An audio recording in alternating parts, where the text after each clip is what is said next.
शहराची खबरबात या बातमीपत्राचे प्रायोजक आहेत Mac care super speciality hospital Ahmednagar.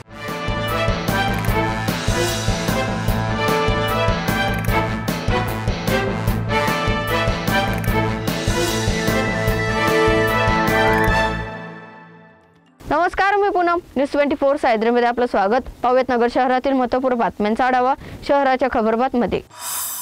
Rashtrawadi Congress पक्षाच्या वतीने प्रजासत्ताक दिनानिमित्त भारत मातेचे पूजन आमदार संग्राम जगताप यांच्या हस्ते करण्यात आले। आपल्या देशाला आपण भारत मातेच्या स्वरूपात पूजतो। आपल्या स्वातंत्र्य सैनिकांनी स्वातंत्र्य लढ्यात ही संकल्पना जनतेपर्यंत पोहोचवली। माता म्हणजे आई, भारत देश हा तिच्या प्रजेची माता आहे अशी कल्पना यामागे आहे। यामुळे भारत देशाचे स्त्री स्वरूपातील देवता असलेल्या मातेचे पूजन करण्याची परंपरा स्वातंत्र्य लढ्याच्या काळात सुरू झाली असून हीच परंपरा जोपासत आज राष्ट्रवादी काँग्रेस पक्षाच्या वतीने प्रजासत्ताक दिनानिमित्त भारत मातेचे पूजन करण्यात आले असल्याचं संग्राम जगताप यांनी म्हटलं आहे। पैसे दिले नाही तर तुला व तुझा मित्र भगवत चिंतामणी याचे खोट्या गुन्ह्यात नाव येईल अशी धमकी दिली। ही घटना शुक्रवारी संध्याकाळी 7:30 वाजेच्या सुमारास घडली। या प्रकरणी बुधवारी कोतवाली पोलिसांत अजय अर्जुन डहाळे यांनी दिलेल्या फिर्यादीवरून एकावर गुन्हा दाखल करण्यात आला आहे। करण कोहली असे गुन्हा दाखल झालेल्या व्यक्तीचं नाव आहे। राज्य मागासवर्ग आयोगाच्या आदेशानुसार महापालिका हद्दीत मराठा समाजाचे सर्वेक्षण सुरू आहे। मनपाचे भिकारी, शिपाई, सफाई असा अल्पशिक्षित कर्मचाऱ्यांना सर्वेक्षणासाठी नेमलं आहे।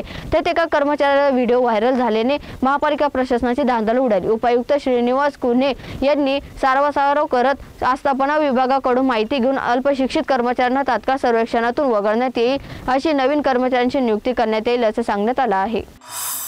कोतवाली पोलीस शहरातील रामचंद्र खुंट परिसरात छापा मारत 8 टन गोमांस जप्त केला आहे। ही कारवाई पोलिसांनी बुधवारी दुपारी 12:30 वाजेच्या सुमारास केली। या प्रकरणी मोईन अरारसा सय्यद यांच्या विरोधात गुन्हा दाखल करण्यात आला आहे।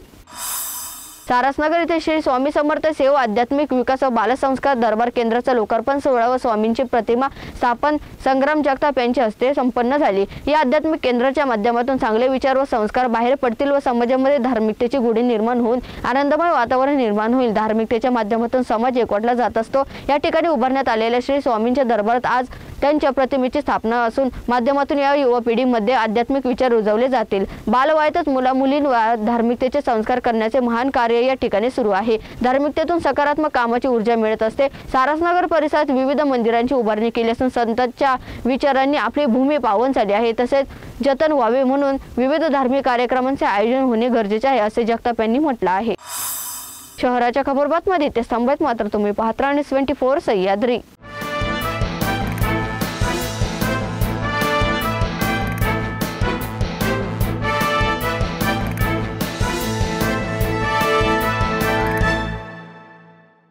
शहराची खबरबात या बातमीपत्राचे प्रायोजक होते Mac care super speciality hospital Ahmednagar.